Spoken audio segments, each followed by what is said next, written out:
Atenção, plantão de notícias do céu. Assim diz o Senhor: escutem todos os habitantes do mundo. Eu, o Senhor, o Deus soberano, tenho acusações contra vocês. Sabem por quê? Porque o pecado da vossa nação chegou até mim. Meu Deus, essa é a palavra que Deus deu a um profeta antes de Jesus nascer.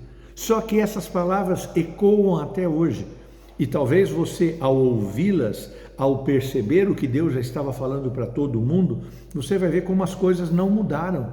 As pessoas continuam como estão.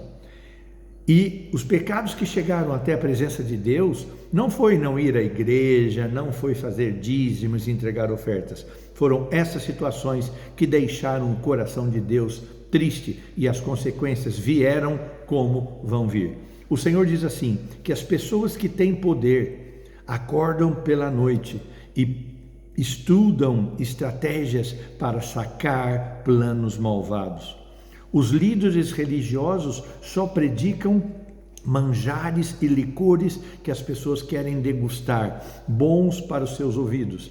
Esses mesmos líderes religiosos só falam aquilo que agradam. E se as pessoas os abençoam financeiramente, eles também abençoam. Mas se as pessoas não contribuem financeiramente com aquilo que eles fazem, os líderes religiosos desses países não os abençoam.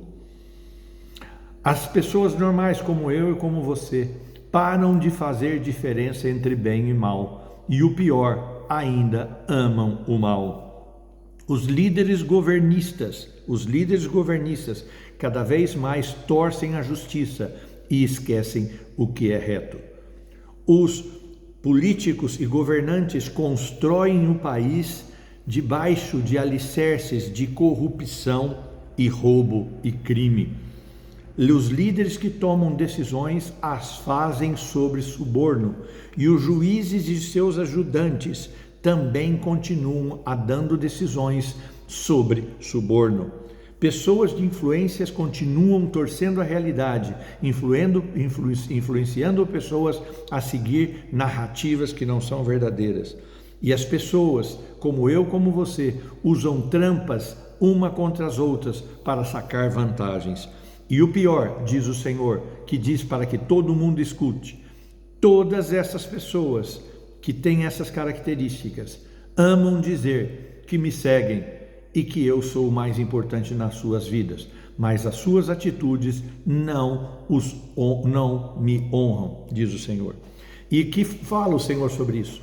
Aí o Senhor diz, através do profeta Miqueias, há tanto tempo atrás, antes de Jesus nascer, e ele diz hoje, através de mim, através de qualquer outro profeta que tenha a coragem de vir a público e dizer assim, vai vir uma grande aflição sobre essa nação.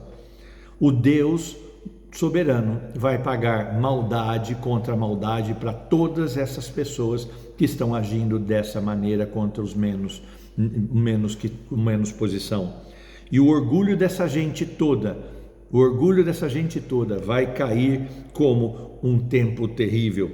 As profecias desses líderes religiosos vão se acabar e essas nações serão reduzidas a escombro.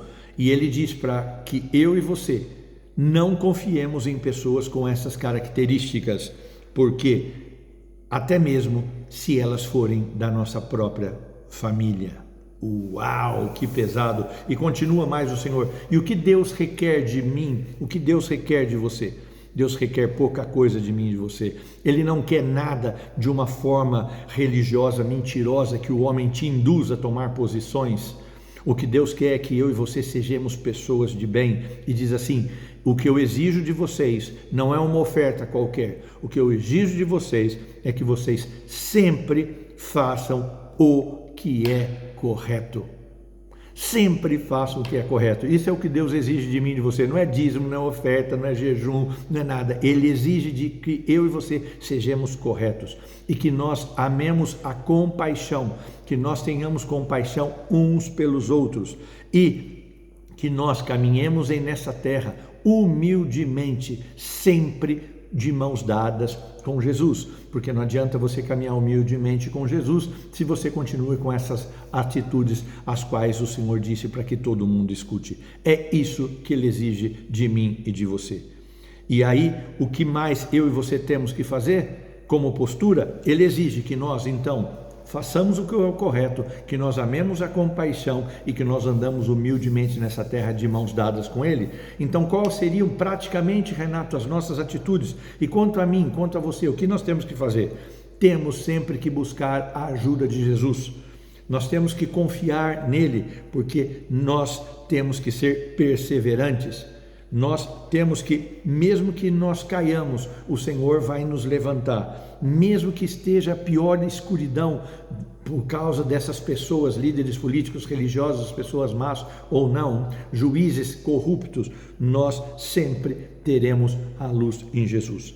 E que nós saibamos que depois de destruir toda essa gente, como Ele prometeu, toda essa gente, Ele vai fazer maravilhas nas nossas nações. Então nos preparemos Brasil, nos preparemos Espanha, nos preparemos Holanda, Portugal e todos os países do mundo. Enquanto houver essas pessoas com essas características, Deus promete que vai vir e vai destruir o orgulho de cada uma delas. Preparemos e sejamos pessoas que amemos a compaixão, que hagamos, que façamos o que é correto e que andemos humildemente. Não deixemos de buscá-lo, porque é com Jesus que nós vamos viver em luz e vamos sempre fazer o correto. Deus te abençoe. Esse plantão dos céus te orienta a mim e a você a prestar atenção no que está ocorrendo e prepararmos para mantermos a nossa retidão naquilo que o Senhor exige de nós. Deus te abençoe no nome de Jesus, fique em paz e que essas pessoas que estão destruindo as nações, esses líderes religiosos corruptos, líderes, membros do governo, pessoas de poder, pessoas normais como eu e você que amam a justiça, juízes, todos esses serão destruídos. E o Senhor diz, vai vir uma situação terrível para as nossas nações, mas Ele vai restaurar desde que eu e você continuemos fazendo o que é reto. Deus te abençoe no nome de Jesus. Não esqueça, nós somos o sal da terra, a luz do mundo, e a igreja, que somos eu e você, somos a coluna da verdade. Não a igreja instituição falida de líderes religiosos corruptos, mas a igreja de eu e você, que chamamos e nos reunimos para ter Jesus junto conosco, nos reunimos no seu nome e Ele se faz presente. Deus te abençoe no nome de Jesus.